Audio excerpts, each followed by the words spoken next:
Et bonsoir Jennifer Fley, merci d'être avec nous. Vous êtes donc la directrice générale de la FIAC qui fait son grand retour. Bonsoir Pascal. Bonsoir Mohamed. Eh bien oui, enfin la FIAC, puisque l'édition 2020 a été annulée à cause du Covid. 2021, ça y est, c'est parti du 21 au 24 octobre à Paris. Un mot sur le lieu d'abord, puisque d'habitude la FIAC est organisée dans le Grand Palais, qui est en travaux, donc vous êtes dans le Grand Palais éphémère. Comment ça se passe? Eh bien, très bien. C'est un bâtiment qui a été construit pour héberger les événements qui avaient anciennement lieu dans le Grand Palais historique, le temps qu'il se refasse une beauté. Et le bâtiment du Grand Palais éphémère est vraiment splendide. Par Jean-Michel Villemotte, c'est un bâtiment repositionnable, Oui. éco-responsable. Et pour la FIAC et Paris Photo, il bénéficie d'une addition, d'un prolongement dans le sens de la Tour Eiffel. Et tous les exposants se disent vraiment ravis de ce nouveau cadre. Bon, ben on se réjouit. Alors la FIAC, c'est le grand rendez-vous des artistes, des galeristes, des collectionneurs, des directeurs de musées. Un mot sur les tendances de cette année. Eh bien, on voit bien sûr beaucoup d'artistes confrontés des problématiques écologistes, mais on se rend compte aussi que des artistes adressent ce problème depuis bien longtemps. Hein. C'est souvent des précurseurs, les artistes en effet. Donc, on peut voir une exposition de Lois Weinberger qui a travaillé depuis les années 70 sur la question de l'écologie. Beaucoup de peintures figuratives. Alors ça, c'est un retour qui se dessine depuis quelques années, mais qui là vraiment revient en force avec des jeunes artistes qui choisissent la figuration et la représentation de la figure humaine. Je peux parler par exemple de Jean Clarac, qui est un jeune peintre français fantastique, qui expose au musée Jeanne Dalacroix depuis hier soir dans le cadre de la FIAC.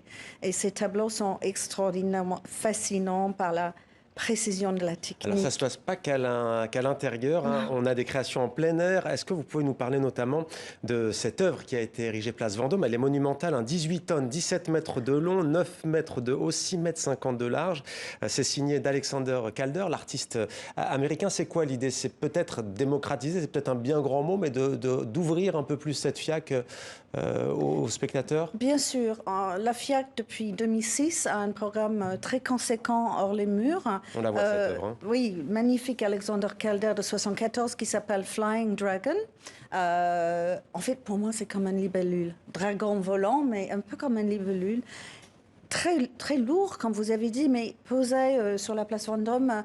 Elle semble très légère, comme si elle pourrait s'envoler. Et oui, l'idée, c'est bien sûr de toucher des gens qui n'auraient peut-être pas forcément de leur choix dans une galerie ou d'un musée, peut-être qui n'ont pas été habitués à cela. Et là, l'art est offert à tous et des œuvres d'une très grande qualité.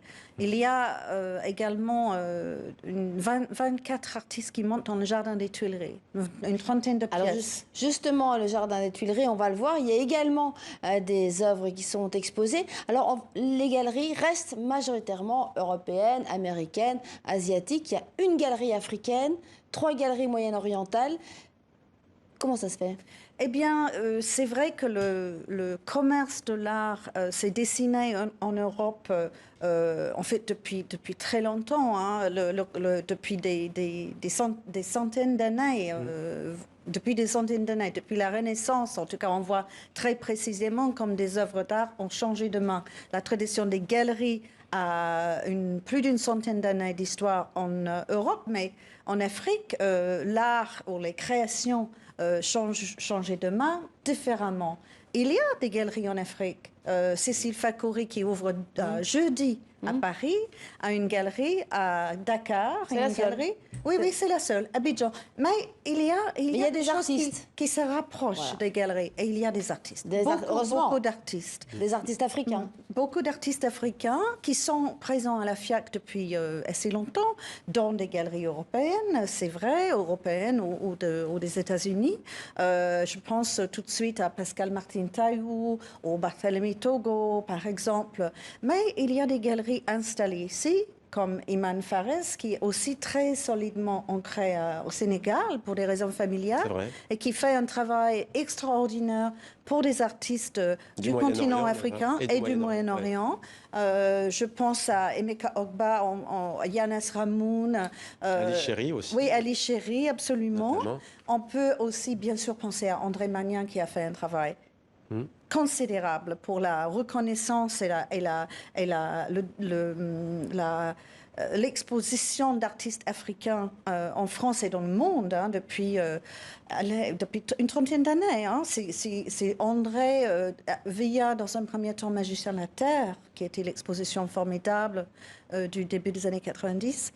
Montrer Malik Sidibé, Seydou Keita, là qui montre à la FIAC une exposition personnelle également d'un artiste africain qui s'appelle Romuald Aitoun. Donc il y a un travail de fait, on aimerait bien entendu avoir davantage de galeries du continent. Ça viendra. Ça viendra. Merci beaucoup. On ne l'a toujours pas dit, mais c'est jeudi le coup d'envoi et ça dure 4 jours. Et l'œuvre qu'on a vue tout à l'heure de l'artiste américain, c'est jusqu'au 2 janvier. Donc profitez-en, Place Vendôme. Merci à vous, Jennifer Flay, d'avoir été avec nous sur TV. Merci Pascal. Merci. À demain.